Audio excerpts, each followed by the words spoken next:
Salut les turfeuses, salut les turfeurs, bienvenue pour un nouveau pronostic de Benoît Requin. Merci pour vos likes, pour vos commentaires. N'hésitez pas à vous abonner pour recevoir tous mes pronostics tous les jours et pour accéder à tous mes tickets pour la course du Quintet. Vous avez deux moyens, par mon site internet benoîtrequin.fr ou par le bouton rejoindre. Ok, place au pronostic du Quintet du lundi 8 mars, direction Caen pour le prix de Nonan-le-Pin. 3 attelés, 2450 mètres, 13 partants, réunion 1, course 5, indice de confiance 3 sur 5. On est plutôt confiant pour ce Quintet, même si j'ai repéré quelques possibles troubles faits.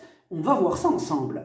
Petit retour sur le Quintet du dimanche 7 mars. Dans mon pronostic, je vous ai donné le tiercé dans l'ordre, ça fait plaisir. Pour les membres de mon site internet benoîtrequin.fr et les membres Yo-Yo Total VIP, on a 2 tickets tiercés dans l'ordre qui sont passés à 208 €. Au total, depuis le mois d'octobre, on a atteint la somme de 82 958 €. Vous avez 2 moyens pour récupérer mes tickets pour la course du Quintet. Par mon site internet benoîtrequin.fr ou par le niveau Yo-Yo Total VIP en passant par le bouton rejoindre. Ok, c'est parti, on commence le pronostic et on commence avec le numéro 1. Attendez 2 secondes, je retire ça. Voilà, c'est parti. On commence avec le numéro 1, Jinko Tellois, entraîné par le chef de ma liste rouge, Franck Leblanc, et piloté par Eric Raffin. Bon, il est capable du meilleur comme du pire, mais attention, il est en retard de gain. S'il reste au trot, il peut tous les battre. On écoute Franck Leblanc. Jinko Tellois s'était lancé au galop dernièrement. Auparavant, il avait prouvé qu'il était revenu au top après avoir été très longtemps arrêté. Même si c'est le moins riche du lot, l'engagement reste correct car il est en retard de gain. Il va se plaire sur le tracé de Caen, il détient une première chance. Le numéro 2, Hugues de Banville, il revient sur un profil de piste qui lui a souvent réussi. Mais voilà, il reste quand même sur 7 échecs consécutifs. Bon là, il va tenter de remettre les pendules à l'heure, mais son enchaînement d'échecs nous refroidit un peu. On écoute Franck Hahn. Hugues de Banville est en dessous du bon niveau de Vincennes. Il avait fait une très bonne performance à Lisieux en terminant 3e derrière Hatchatman et Alix. C'est un bon droitier. Avec ses gains, il a très peu d'engagement à droite, mais celui-ci est plus dans ses cordes. Il peut terminer en fin de combinaison. Le numéro 3, Genlou Blonde. Excusez-moi. Alors, Genlou Blonde. Lui aussi ne brille pas par sa régularité, il restera ferré ce lundi. Il revient il a eu un petit problème de santé, donc là, d'autres chevaux nous présentent quand même de plus solides garanties. On écoute Stéphane Prioul. Genlou Blonde s'y met à l'attelé, mais après sa dernière course, il a eu un problème de santé. Il a fallu qu'on l'arrête un peu, donc il est en repréparation. Il faut qu'il court pour se remettre en route, il sera ferré lourd. Le numéro 4, Gatsby Vic, c'est une véritable machine à trotter. Il fait quasiment l'arrivée de toutes ses courses. Là, il effectue quand même sa rentrée, et sa rentrée ferrée, mais attention, il sera quand même confié direct à Johan Le Bourgeois. Donc, dans ces conditions, il peut quand même accrocher la 5e place, méfiance. On écoute Mike Linders. Gatsby Vic est depuis quelques semaines dans mon effectif. C'est une rentrée. Il va courir sage pour préparer les prochains engagements. Il est possible qu'avec un bon parcours, il prenne une petite place, mais l'objectif est qu'il fasse une bonne rentrée, il restera ferré.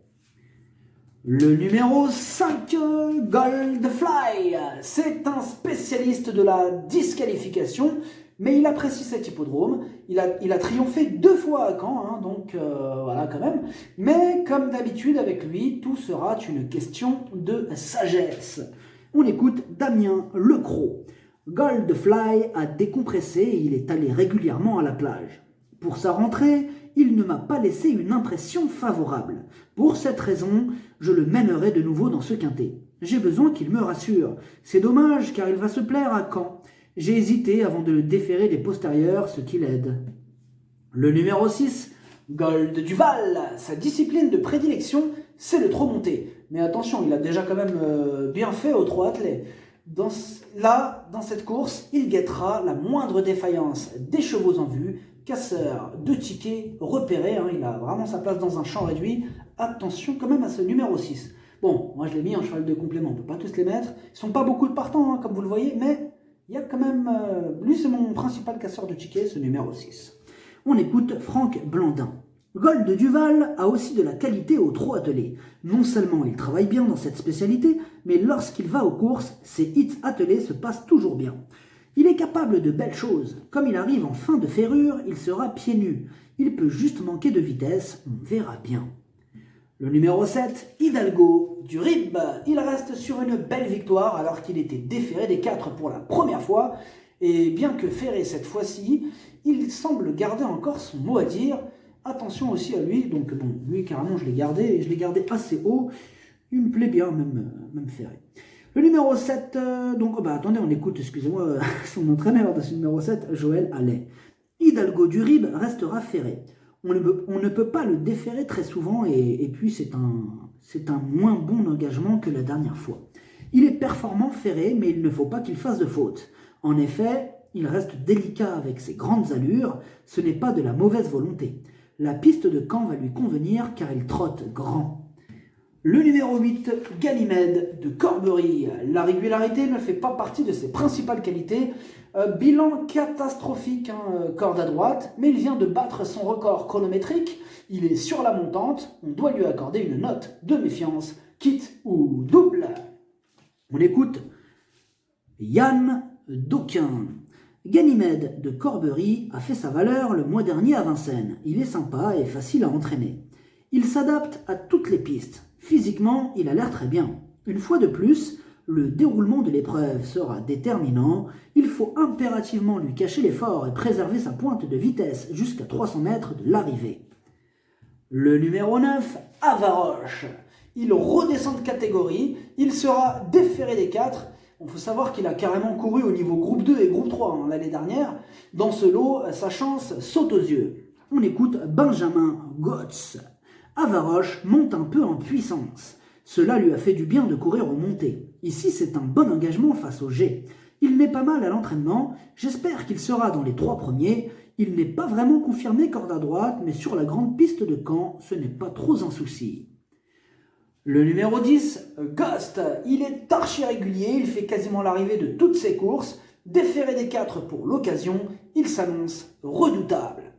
Et on écoute Alexandre Abrivard. Ghost s'est montré irréprochable cet hiver. Lors de sa 2e place à Agen, il a montré qu'il était un peu fatigué. Il a donc repris de la fraîcheur depuis. Il n'a pas couru depuis 1 mois et demi, mais il est prêt. C'est un bon droitier et rien ne s'oppose à ce qu'il prenne encore une part active à l'arrivée. Le numéro 11, Grandiose, Bay, 2e cartouche de Laurent-Claude Abrivard. Il redescend de catégorie après un record d'une 11-4. Lui aussi sera en mode course, déféré des 4. Il a une belle carte à jouer. On écoute encore du coup Alexandre Abrivard.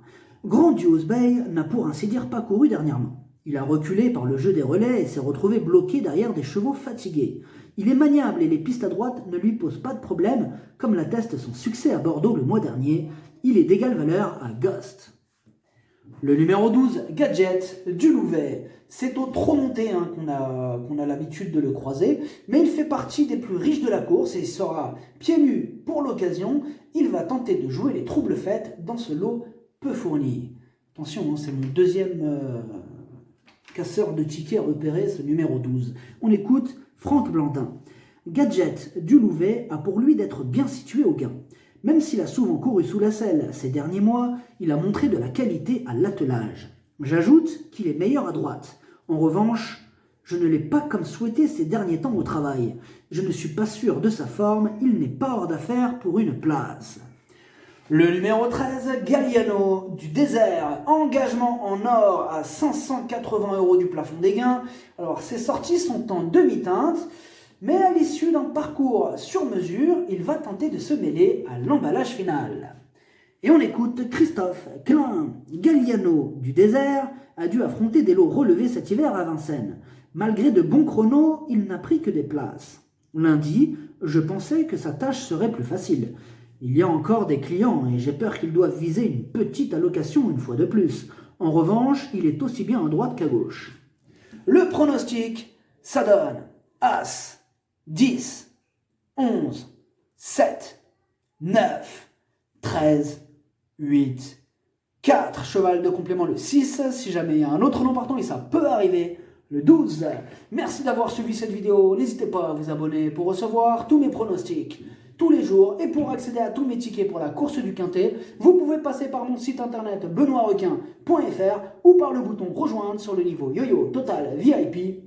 À jouer avec modération. Bonne chance. Chopez-le moi. Ciao.